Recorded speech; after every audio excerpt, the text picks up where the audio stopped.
there was proven exposure to this agent during a critical time in development. There were partially consistent findings during epidemiologic studies.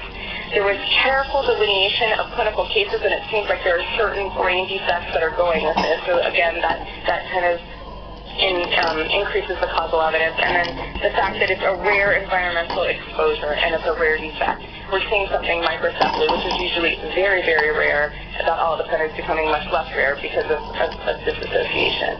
They also looked at a different set of criteria called the Bradford-Hill criteria, and looking at these criteria, it didn't quite meet, but it almost met. And so they pretty much came out and said, you know, we really suggest that by this time there's sufficient evidence to really causally link Zika virus with these cases of congenital microcephaly and other severe brain anomalies in these children. And they said the lack of another alternative explanation also helps kind of increase this evidence. And so a week after this report was released, CDC came out and said Zika causes microcephaly. I think one of the important basic research, some of the important basic research that helps sort of strengthen this causal relationship is identifying candidate receptors for the virus. And so there's this phosphatidylserine receptor that's on these neural progenitor stem cells, which actually acts as a Zika virus entry receptor.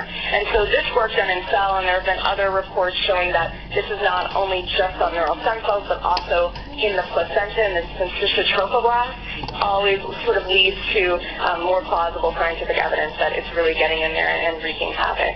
And so this paper just did single-cell analysis showing the specificity of the candidate Zika receptors, and showed that this specific receptor called AXL is actually strongly expressed during critical times in fetal brain development in the human radioglia, brain capillaries, and microglia, and in the retinal progenitor cells. And so Zika can also cause a lot of eye problems, just like Rubella did. And so by preferentially destroying these radioglia cells, which then go on to be the founder cell population actually makes the neurons of the brain, that's how Zika produces these severe brain anomalies.